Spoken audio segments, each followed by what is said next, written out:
तो दोस्तों आखिरकार दूसरी बार अमेरिका की तरफ से भारत के हाइपरसोनिक मिसाइल्स प्रोग्राम को लेकर बहुत बड़ा खुलासा किया गया है और ये बताया गया है स्पष्ट रूप से कि भारत के hypersonic missile program American program से कई ज्यादा आगे है।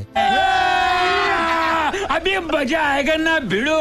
जी हाँ, इससे पहले किस तरह का खुलासा किया था वो, साथ ही इस बार किस तरह का खुलासा किया गया है, ये सारी चीजें मैं आज आपको इस वीडियो में बताने वाला हूँ। वीडियो बहुत जबरदस्त इंटरेस्टिंग होने वाली है। आप गर्व से नीचे कमेंट बॉक्स में जय हिंद लिखकर चैनल को सब्सक्राइब जरूर कर दीजिएगा। दोस्तों कुछ ही समय पहले की बात है जब यूएस कांग्रेशनल सर्विसेज ने एक खुलासा किया था। ये दरअसल एक एजेंसी है अमेरिका की जो कि हर साल दुनिया भर में बनाए जा रहे बड़े बड़े हथियारों को स्टडी करती है और साथ ही साथ अमेरिका की संसद को इसकी रिपोर्टिंग करती है कि कौन सा देश कौन सी नई टेक्नोलॉजी वाला हथियार बना रहा है इस समय। इस तरह से पूरी दुनिया का अवलोकन करते रहता है अमेरिका। ये अमेरिका के अंदर प्रथा है। तो इन्होंने भारत के हाइपरसोनिक मिसाइल प्रोग्राम को लेकर खुलासा करते हुए कहा था कि भारत भी इस समय दो हाइपरसोनिक मिसाइल्स के ऊपर काम कर रहा है। हम जानते हैं एक तो ब्रह्मोस 2 है जिसमें हम लोग रशिया के साथ मिलकर ज्वाइंटली इसे डेवलप करने की कोशिश कर रहे हैं। तो वहीं दूसरी तरफ हमारा डीआरडीओ खुद के बूते अपने एचएसटीडीबी के जरिए हाइपरसोनिक मिसाइल्स प्रोग्राम को लगातार आगे बढ़ा रहा है। इसके कुछ टेस्ट वगैरह भी हुए हैं। यूएस कांग्रेशनल सर्विसेज ने इसकी जानकारी भी अमेरिकन संसद को दी थी कि भारत ने इसके 2 टेस्ट भी कर लिए हैं और दोनों ही टेस्ट सफल रहे हैं। और इसके साथ उन्होंने बताया था कि इस मिसाइल की जो स्पीड होने वाली है वो 6 मैक से ऊपर जाएगी। साथ ही जो ब्रह्मोस मिसाइल है उसकी स्पीड 7 से 8 मैक होने वाली है। ये काफी था। तो जानते ही होंगे कि रशिया के साथ जो हम लोग ब्रह्मोस मिलकर बना रहे हैं वो 2024-25 तक टेस्ट के लिए पूरी तरह से तैयार हो जाएगी और लगभग इसी टाइम पीरियड में भारत के हाइपरसोनिक मिसाइल्स जो कि एचएसटीडीबी के जरिए हमारा डीआरडीओ डेवलप कर रहा है वो भी ऑलमोस्ट कंप्लीट हो जाएगा और इसके एक मिसाइल के तौर पर टेस्ट वगैरह किए जाने हैं। अभी इसी बीच दोस्तों 2 नई डेवलपमेंट निकल कर आई। एक वीडियो तो मैंने आज ही बनाई जिसमें अमेरिका की तरफ से भारत को एक बहुत बड़ा ऑफर दिया गया है। अमेरिका की तरफ से दरअसल ये कहा गया है ऑफिशियली कि आप रशिया से संबंध छोड़ दीजिए और जो आपको हथियारों की पूर्ति वगैरह रशिया करता है वो सारी सप्लाई हम करेंगे आपको और हम आपका वैसे ही साथ देंगे जैसा कि रशिया आपका साथ देते आया है। बस आप रशिया को इस युद्ध के लिए रोकिए, उसे कंडेम कीजिए, उसके खिलाफ कार्रवाई कीजिए।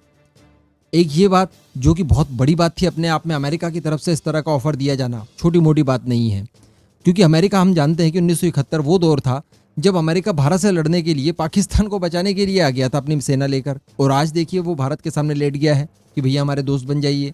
इसी के साथ साथ ऑस्ट्रेलिया के प्राइम मिनिस्टर ने एक बात कही थी जो बात यकीनन अपने आप में बहुत बड़ी थी।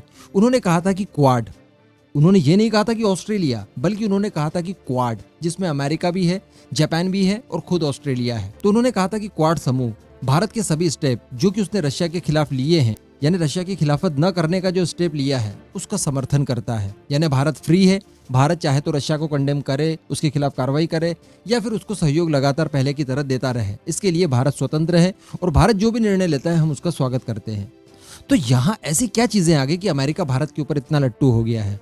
कारण यही है हमारे हाइपरसोनिक मिसाइल प्रोग्राम जो कि दुनिया में काफी नामी ग्रामी इस समय हो चुके हैं, हमें खबर ही नहीं है। बताया जा रहा है अमेरिका की तरफ से खुलासा किया गया है इस बार कि भारत, चीन और रूस, इन तीनों के ही हाइपरसोनिक मिसाइल्स और बाकी की भी टेक्नोलॉजीज अमेरिका से अब आगे जाने लगी है। जी हाँ, दरअसल अमेरिका में एक और एजेंसी है, सीनेट आर्म्ड सर्विसेज कमेटी। दरअसल इसके अध्यक्ष हैं जैक रीड। इन्होंने बुधवार को ही एक डिबेट के दौरान ये कहा था कि हम ऐसी स्थिति में पहुंच चुके हैं जहां हम हमारी टेक्निक्स को सुधार करने की कोशिश कर रहे हैं। कभी टेक्नोलॉजी के क्षेत्र में अमेरिका का वर्चस्व हुआ करता था, लेकिन आज ऐसा नहीं है। यानी अमेरिका की एजेंसी ने खुद ये कहा है कि टेक्नोलॉजी में जहां हम लोग राज किया करते थे, आज हम लोग ऐसा नहीं कर पा रहे हैं। हम दुनिया में समय टेक्नोलॉजी वाइज सबसे आगे नहीं है, जबकि चीन, भारत और रूस हाइपरसोनिक मिसाइल टेक्नोलॉजी के मामले में काफी तरक्की कर चुके हैं। ये खुद अमेरिका की एजेंसी कह रही है। यानी अमेरिका ने इस क्षेत्र में जितनी भी टेक्नोलॉजीज को डेवलप किया है उसमें सुधार करने की जरूरत है। इसका मतलब अभी रिसेंटली हमने देखा कि अमेरिका ने अपनी हाइपरसोनिक मिसाइल्स का मल्टीपल टेस्ट किया, लेकिन हर बार वो मिसाइल फेल हो रही थी, जबकि भारत की टेक्नोलॉजी अभी जहां तक भी डेवलप हुई है वहां तक ये उन्नत रही है। हमने एचएसटीडीबी के जितने भी टेस्ट वगैरह किए हैं वो 100% सफल रहे हैं। जबकि रशिया की बात की जाए तो रशिया तो ऑलरेडी हाइपरसोनिक मिसाइल्स का काफी समय पहले से ही इस्तेमाल कर रहा है।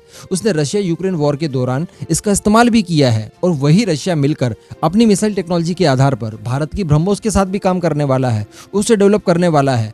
तो अल्टीमेटली भारत के पास 2 मिसाइल प्रोग्राम है और दोनों के दोनों सफल होंगे, इस बात की गारंटी दिखाई दे रही है। बिल्कुल वही हाल चीन का है। चीन भी हाइपरसोनिक मिसाइल प्रोग्राम के मामले में अमेरिका से ऑलमोस्ट आगे निकल चुका है। तो यहाँ पर अमेरिका की एजेंसी खुद इस बात को लेकर चिंता जाहिर कर रही है कि हमें कुछ करना होगा, अभी तो हम सुधार ही कर रहे हैं, जबकि हमसे इस फील्ड में कई आगे ये 3 देश निकल जा चुके हैं। तो कहने का मतलब यहाँ पर कि DRDO के द्वारा जो काम किया जा रहा है इस समय, यकीनन काबिल तारीफ है। जय हिंद।